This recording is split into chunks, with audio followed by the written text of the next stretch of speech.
السلام عليكم ورحمة الله وبركاته.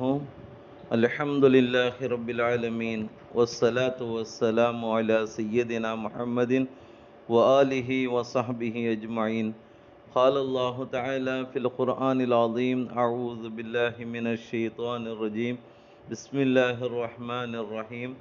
يا أيها الذين آمنوا اجتنبوا كثيرا من الظن إن بعض الظن إثم إلى آخره.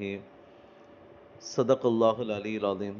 சர்வ புகழும் புகழ்ச்சியும் இவ்வுலகை படைத்து பரிபாலித்து கொண்டிருக்கக்கூடிய எல்லாமல்ல அல்லாஹ்விற்கு, எல்லாமல்ல அல்லாஹ் ரப்புல் ஆலமீன் மேற்காணக்கூடிய திருமறை வசனத்தின் மூலமாக மனிதன் பிற மனிதனிடத்தில் எப்படி இருக்க வேண்டும், அந்த மனிதனுடைய எண்ணங்கள் எவ்வாறு அமையப்பெற வேண்டும், பிறர் குறைகளை துருவி ஆராயாமல் புறம் பேசுவதை விட்டும் தன்னை எவ்வாறு தற்காத்து கொள்ள வேண்டும், அவ்வாறு ஒரு மனிதன் தவறான செயல்களில் ஈடுபடுகின்ற பொழுது அந்த மனிதனுடைய நிலைப்பாடுகள் என்ன என்பது சார்ந்த ஒரு விஷயத்தை அல்லாஹு தாலா இவ்வாறு குறிப்பிட்டு காட்டுவான்.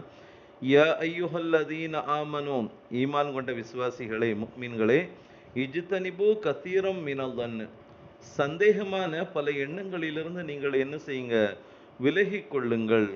இன்ன பாதல் தன்னி, நிச்சயமாக எண்ணங்களில் சில இஸ்முன் பாவங்களாக இருக்கின்றது.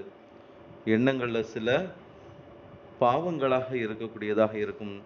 ஒலா தஜஸ்ஸஸு, ஆகவே நீங்கள் என்ன செய்யுங்க, பிறர் குறைகளை நீங்கள் துருவி துருவி ஆராயாதீர்கள்.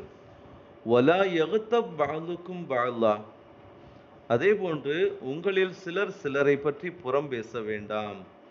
ஐயுஹிப்பு அஹதுக்கும் ஐயகுல லஹ்ம அஹீஹி மைத்தன் ஃபகரிஹ்தும், உங்களை எவராவது தம்முடைய இறந்த சகோதரனின் மாமிசத்தை புசிக்க விரும்புவாரா, அதனை நீங்கள் என்ன செய்வீங்க, வெறுப்பீர்கள். அப்படிப்பட்ட ஒரு தவறான குணங்கள் தான் புறம் பேசுவதும் துருவி துருவி ஆராயக்கூடிய ஒரு எண்ணங்களும் என்பதை அல்லாஹு தாலா குறிப்பிட்டு காட்டி, ஒத்தகுல்லா, நீங்கள் அல்லாஹ்வை அஞ்சிக் கொள்ளுங்கள், இன்னல்லாஹ தவ்வாபுர் ரஹீம், நிச்சயமாக பாவத்திலிருந்து மீள்வதை அல்லாஹ் ஏற்றுக்கொள்பவன், மிக்க கிருபையுள்ளவனாக இருக்கின்றான் என்பதை மேற்காணக்கூடிய திருமறை வசனத்தின் மூலமாக அல்லாஹு தாலா குறிப்பிட்டு காட்டுகின்றான். அன்பானவர்களே, ஆக இதை கொண்டு நமக்கு நோக்கம் என்ன என்பதை நாம் பார்க்கின்ற பொழுது, புறம் பேசுவதனால் ஏற்படக்கூடிய தீமைகள் குறித்து அல்லாஹும் ரசூலும் மிக கடுமையான ஒரு எச்சரிக்கை நமக்கு விடுத்துள்ளார்கள். மரணித்த பிறகும் கபரிலும் மறுமையிலும் மிக கொடிய தண்டனைகளை பெற்றுத்தரக்கூடியதும் மிக மிக தீய செயலான இந்த புறம் பேசுவது தான் அப்படிங்கிறத அல்லாஹு தாலா குறிப்பிட்டு காட்டி, நபிகள் நாயகம் ஸல்லல்லாஹு அலைஹி வஸல்லம் அவர்களும் என்ன செய்கிறாங்க, இதனுடைய விஷயத்தில் எச்சரிக்கை செய்கிறாங்க. முஃமினான ஒருவர் இதை விட்டும் தவிர்ந்து இருக்க வேண்டும், அதுதான் மிக அவசியமான ஒன்று என்பதையும் நாயகம் ஸல்லல்லாஹு அலைஹி வஸல்லம் அவர்கள் பின்னால் வரக்கூடிய ஒரு செய்தியின் மூலமாக நமக்கு எச்சரிக்கை செய்கிறாங்க. அதாவது முஸ்லிம் ஷரீஃபில் பதிவு செய்யப்பட்ட ஒரு ஹதீஸை நம்ம பார்க்குறோம்.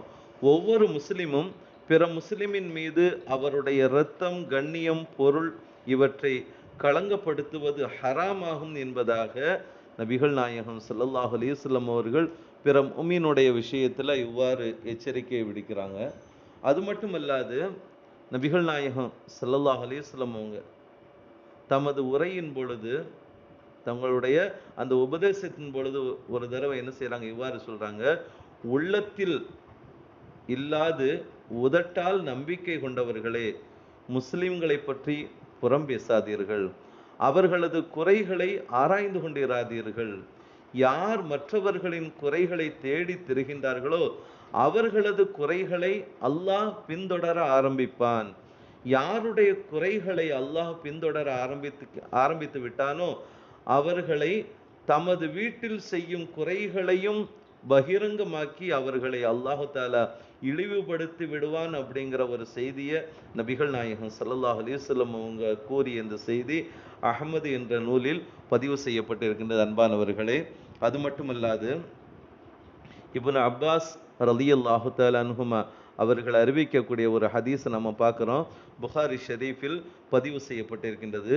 நபிகள் நாயகம் ஸல்லல்லாஹு அலைஹி வஸல்லம் அவங்க என்ன செய்கிறாங்க, 2 கபர்களை கடந்து போகிறாங்க. கடந்து போகக்கூடிய நேரத்தில் அந்த 2 கபர்களும் வேதனை செய்யப்படுகின்றது.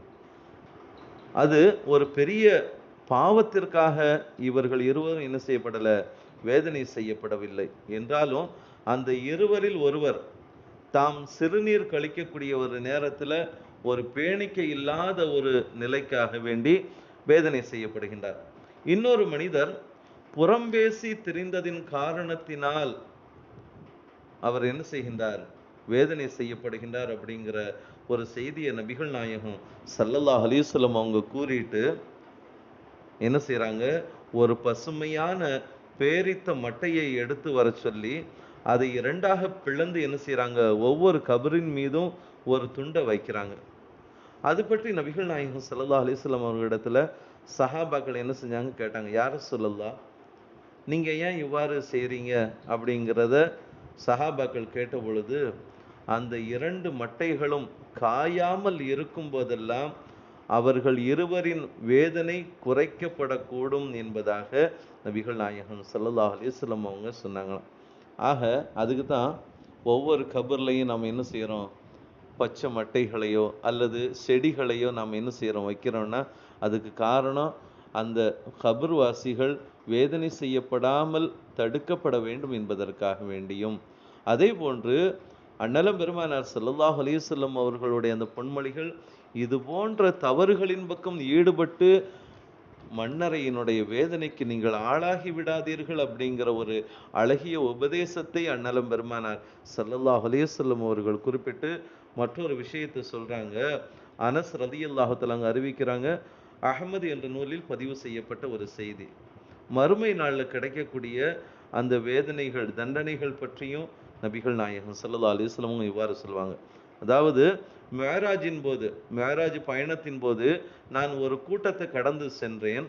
அந்த கூட்டத்தினருக்கு இரும்பினால் ஆன நகங்கள் இருந்தது. அவர்கள் என்ன செய்றாங்க, அதன் மூலம் தங்களின் முகங்களையும் நெஞ்சங்களையும் காயப்படுத்தி கொண்டிருந்தார்கள்.